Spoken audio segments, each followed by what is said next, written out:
Di tengah krisis ekonomi, pemanfaatan sumber daya alam di era pembangunan semakin mendesak dan penuh tantangan.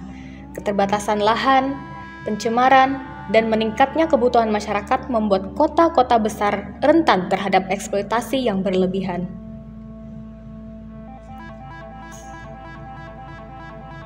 Namun, di balik semua itu, muncul harapan dari kearifan lokal masyarakat hukum adat yang memiliki tata kelola berbasis nilai-nilai keberlanjutan. Dengan cara hidup yang menjaga keseimbangan antara kebutuhan manusia dan kelestarian alam, masyarakat hukum adat menawarkan paduan untuk menghadapi krisis tanpa merusak lingkungan. Apa yang bisa kita pelajari dari cara mereka menjaga keseimbangan alam tanpa mengorbankan kehidupan? Mari kita belajar dari masyarakat hukum adat Mului.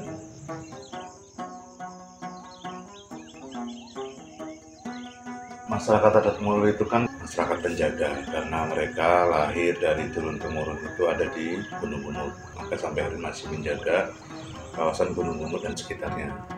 Masyarakat Mului sepenuhnya menggantungkan hidupnya kepada hutan adat, lebih tepatnya di Gunung Lumut, yang merupakan daerah tangkapan air yang penting.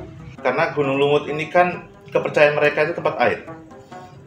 Jadi Gunung Lumut itu membawahi 3 das.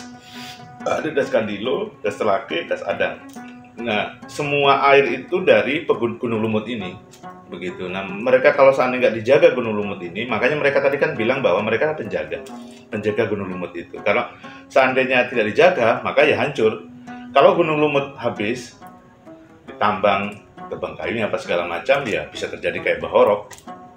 Karena yang menikmati sebenarnya adalah kabupaten pasir, terus di bawah Telake, di bawah tadi yang ke kabupaten segala itu. Sebagian besar penghasilan masyarakat Mului itu dihasilkan oleh hutan. Ladang itu menghasilkan makanan untuk mereka, sungai itu menghasilkan ikan, dan hasil hutan itu menjadi sumber penghasilan untuk mereka. Filosofi mereka itu kan gunung adalah ibu, hutan adalah susu, air untuk kehidupan. Nah, itu kan 3 hal yang saling berhubungan, saling menjaga itu. Makanya kata orang Mului juga, hutan itu bagi mereka ya bank. Mereka bisa ngambil buruan, mereka bisa ngambil tanaman, mereka bisa ngambil obat-obatan, dan lain sebagainya. Masyarakat Mului juga mengatur aspek sumber daya alam di wilayahnya dengan cara memastikan bahwasanya tidak adanya eksploitasi berlebihan, sehingga menjadikan masyarakat Mului itu menjadi penjaga hutan yang sesungguhnya. Nah, sistem mereka itu kan gilir balik ya. Nanam padi itu gilir balik. Nah, nanam padi gilir balik itu jadi dia 5 tahun sekali pindah. Tapi ya pindahnya sekitar situ saja. Yang mana yang masih bisa dikonversi. Itu pun paling banyak itu 2 kaleng. 2 kaleng itu sekitar 1 hektar. Itu per kakak. Mereka hanya 47 kakak. Jadi enggak terlalu banyak.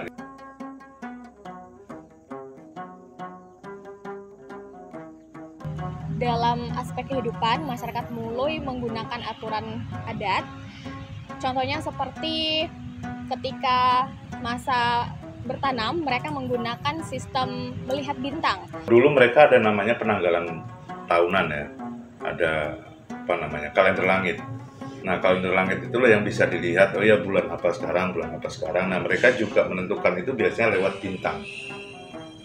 Bintang ada di mana, oh ya musim novel di mana, apa segala macam seperti itu. Ada juga aturan atau norma-norma yang menyangkut aspek sosial, kemudian aturan untuk menebang pohon, dan juga seperti memburu, itu semua diatur oleh aturan adat masyarakat Mului. Mereka ngambil buruan, mereka ngambil yang lain, itu kan pada waktunya masing-masing. Jadi contoh kasus gitu ya, mereka jerat payau atau binatang lain gitu ya. Itu kan juga tidak serta-merta tiap hari gitu ya. Mereka kan juga nunggu. Pada bulan-bulan tertentu mereka ketika mulai habis bersihkan ladang, mereka cari burung atau cari yang lain yang bisa mereka dapatkan. Sama kayak pohon madu. Pohon madu itu ketika udah musim panen gitu ya, yang lain boleh ikut. Jadi ketika rombongan 10-20 orang ikut boleh. Jadi nanti pembagiannya yang paling banyak adalah, mungkin kalau saya dapat 5 liter gitu, yang paling banyak adalah pemiliknya 1, habis itu pemanjatnya 2. Nah, yang lain nanti dibagi, kalau dapat 1 gelas semuanya. Itu kalau panen madu. Nah, kalau buah tadi tetap izin. Jadi nggak ada sama sekali iri-irian, tuh nggak ada sebenarnya. Tata kelola ruangnya pun ada, di mana hutan adat mereka, di mana boleh ditempati, di mana tidak boleh didatangi, di mana ini ada sopon. Sopon adalah tempat air asin. Itu dalam radius 1 kilo itu udah boleh diganggu, karena itu tempat minumnya binatang untuk air asin dan segala macamnya. Ladang akan tetap jadi ladang. Jadi tata guna lahan mereka itu kan sudah ada ya. Oh, di mana ladang mereka, di mana kebun mereka, di mana ladang berpindah mereka, di mana tempat yang tidak boleh diganggu sama sekali karena di situ tempat petir atau segala macam. Ada puncak gunung lumut yang tidak boleh diganggu sama sekali kayak gitu. Itu kan masuk daerah Mori kayak gitu. Kesepakatannya udah seperti itu, aturan adatnya seperti itu.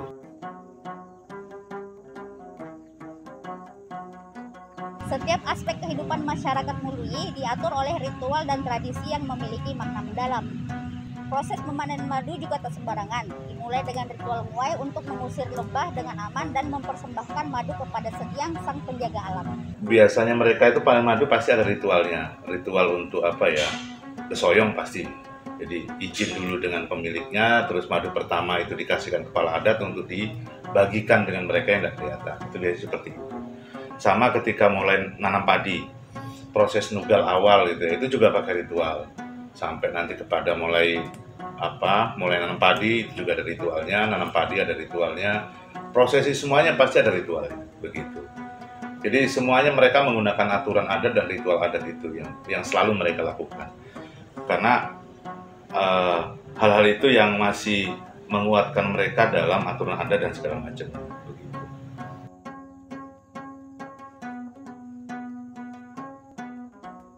Ritual apa segala macam penghormatan itu salah satu penghormatan. Kenapa melakukan ritual? Memindahkan yang lain dari pohon yang mau ditebang itu ke tempat yang lain.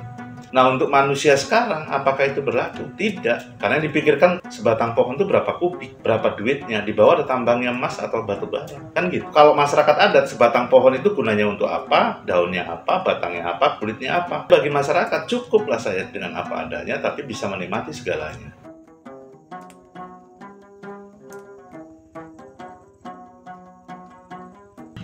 Kesadaran masyarakat Mului akan pentingnya menjaga hutan itu dilakukan dengan patroli rutin sekali sebulan untuk menjaga kelestarian hutannya dari kebakaran, dari aktivitas illegal logging, dan dari perburuan satwa liar. Patroli ini kan kegunaannya adalah untuk ngecek apa saja. Sekarang kami menggunakan SMESTA, sistem patroli wilayah adat. Harapannya sambil melihat, oh ya ini pohon apa dan segala macam, nanti ada fotonya apa segala macam, karena itu dimasukin di dalam sistem patroli itu. Harapannya ketika, oh ya di sana butuh ditanam, ya akan ditanam, bukan hanya sekedar patroli, tapi memang sambil segalanya dilakukan gitu loh. Untuk menjaga pengetahuan ini, masyarakat Mului bersama Padi Indonesia sama-sama membangun sekolah adat.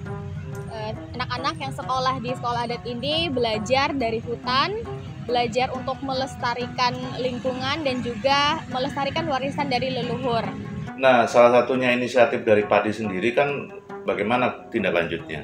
Maka salah satunya adalah budaya tadi, budaya apa, aturan adat apa segala macam, biar anak muda tetap bisa tahu, oh ya ini daun apa, ini pohon apa, ini aturannya seperti apa dan segala macam. Maka lewat sekolah adat ini harapannya mereka bisa belajar banyak dari orang-orang tua tadi.